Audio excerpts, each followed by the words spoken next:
Okay, hello everyone and welcome to my YouTube channel. The last video I put out actually got some comments and some views, which is crazy and really cool. So I was like, let me do the same sort of video again.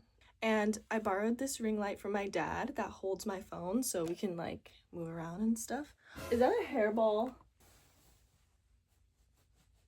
Oh, it's not. It's just my carpet. Why does it look so bad? Oh no, it's the crack in my phone. Sorry.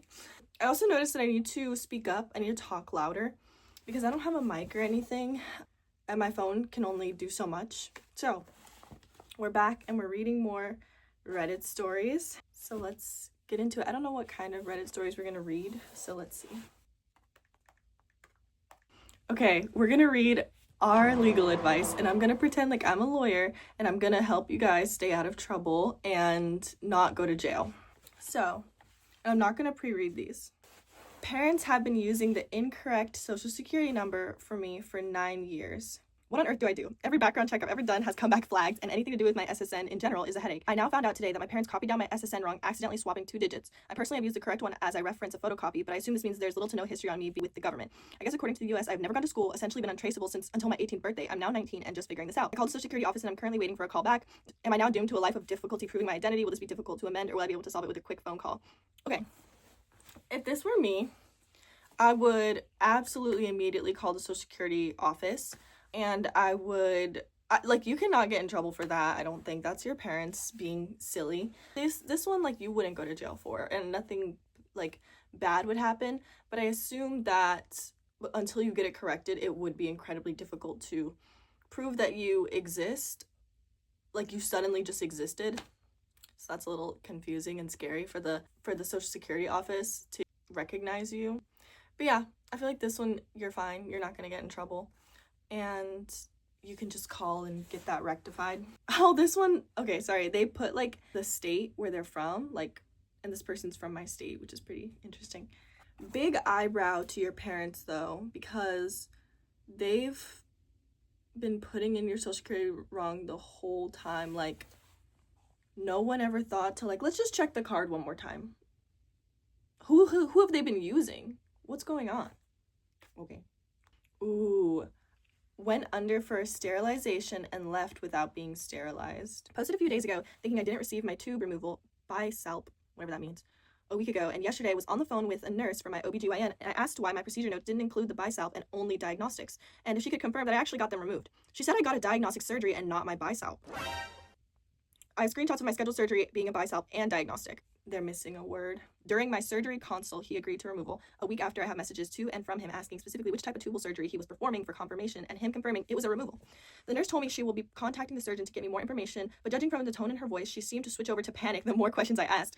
Today, I got a message back from the doctor telling me that his notes were only considering it, but I didn't discuss getting that specifically as a final result. For lack of a better phrase, I feel as though he is gaslighting me. I have the procedure list that says we are doing it. I can't read. Why can't I read?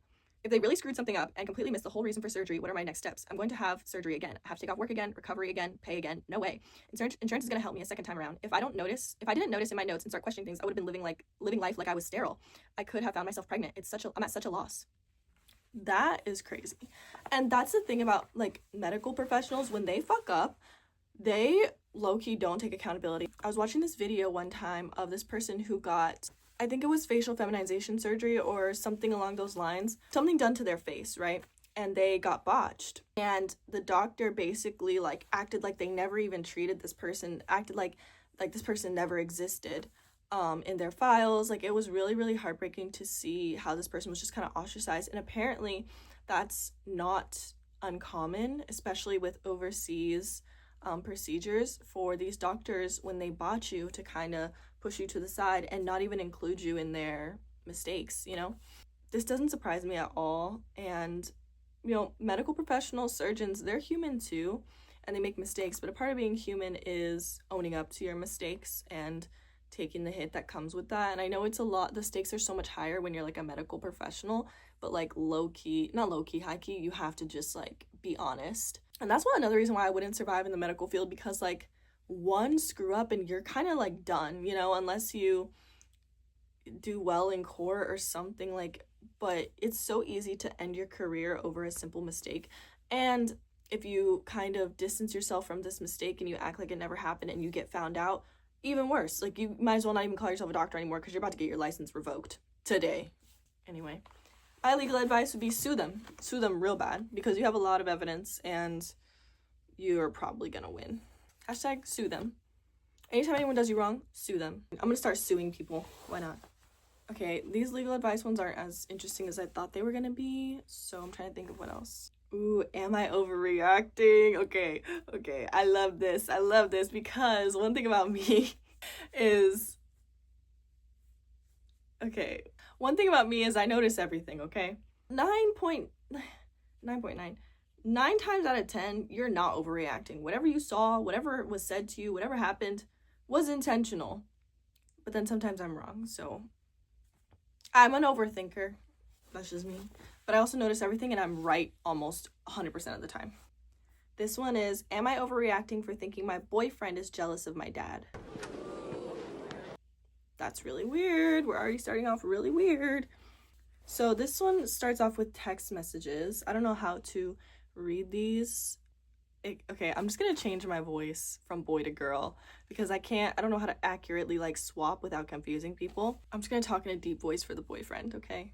Nobody laugh, but I just don't know how to accurately send this information over. I don't understand. Why are you ignoring me? Pick up, babe. Can I be honest? Okay.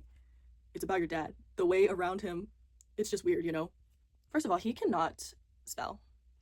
Like, phonetically, this is wrong. Anyway. What do you mean weird? You're too affectionate with your dad. It's weird.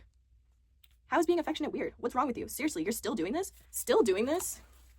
So this has been a problem before. And that's a red flag. You call him daddy. Come on. I've been calling him that since I was a kid. What's wrong with that? You're the one being weird, to be honest. Clock him, because what? No, you're just too much with your dad. It makes me uncomfortable. When I left to go grab a drink last night, I came back and you left my spot and you were cuddling him instead.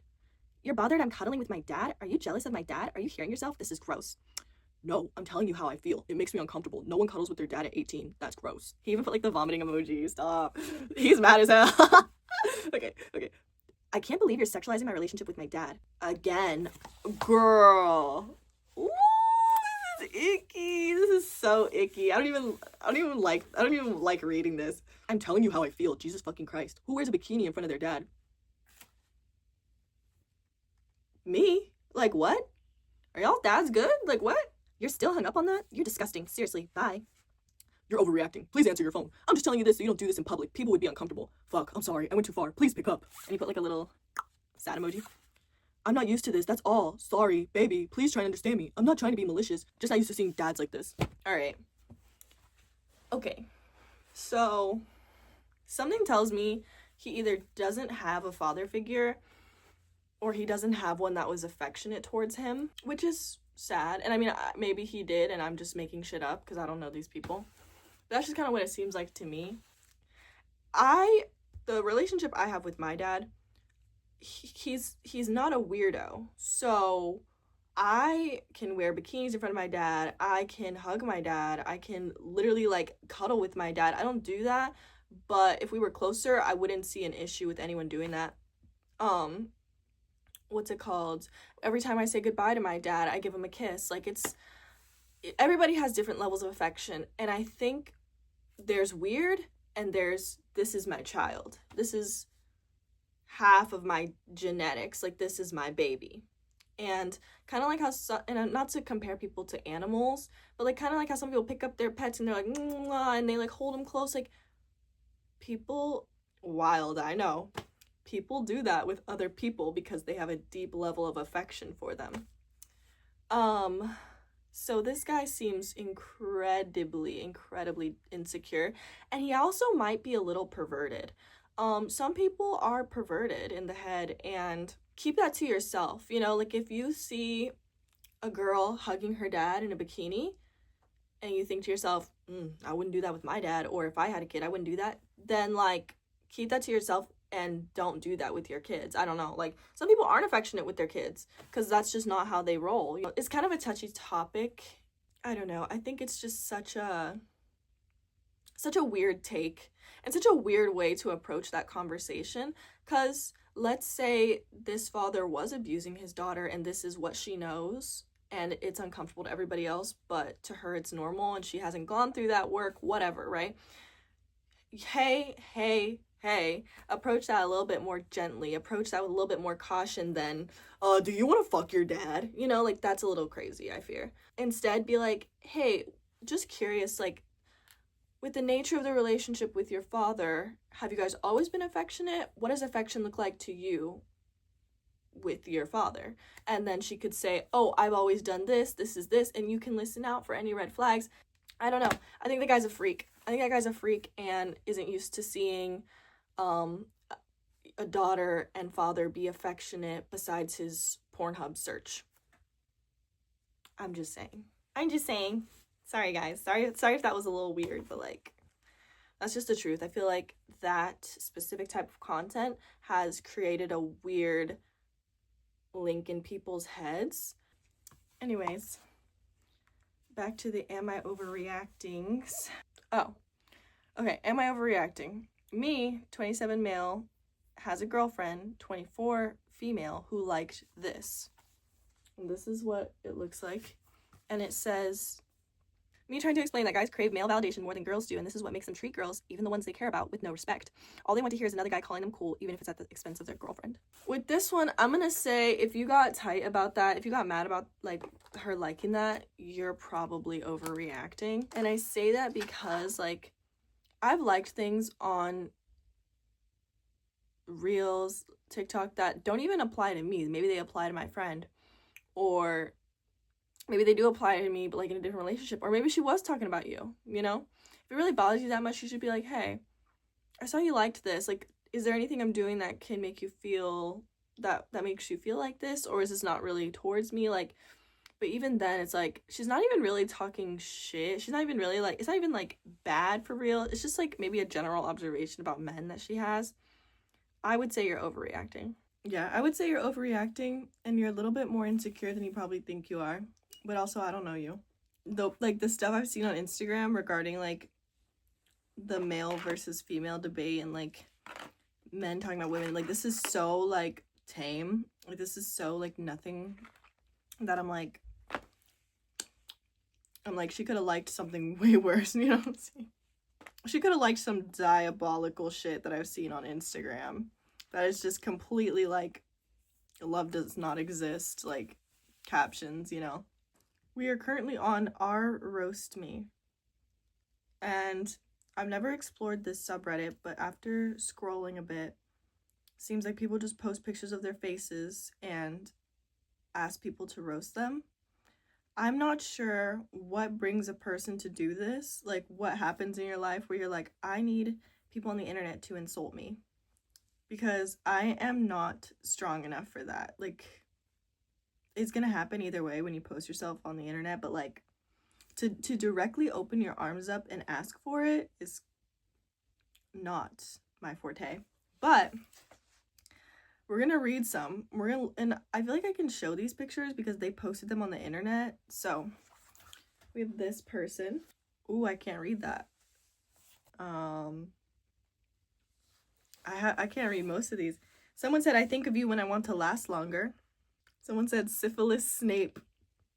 Okay. Need proof of life here. Girl, you should really lay off the meth pipe. It's fucking you up too horribly. You're not that flash as a woman, but you are a handsome man. I've never heard someone say, you're not that flash. They must be British, because I instinctively went to British mode. I used to fuck guys like you in prison. Bruh. Okay, next person, because a lot of these are just, like, fucked up in a way that I don't find funny. We're gonna go for this person. Everything about this guy screams, keep away from children. So, damn. Someone said, so, hipster dork, just so you're aware, that close-up magic you practice is never gonna get you laid. Someone said, you look like a rejected character from Clue. You look like you missed Prohibition and saying the word colored. Damn. Willy Wanker? Oh no. I just, like, saw someone and I was like, I'm not even gonna click on that one. Okay, this girl. She seems chill. She seems like she would be like a coworker, but like a coworker with a really cute laugh, you know? Damn. Someone said even your dildo just wants to be friends.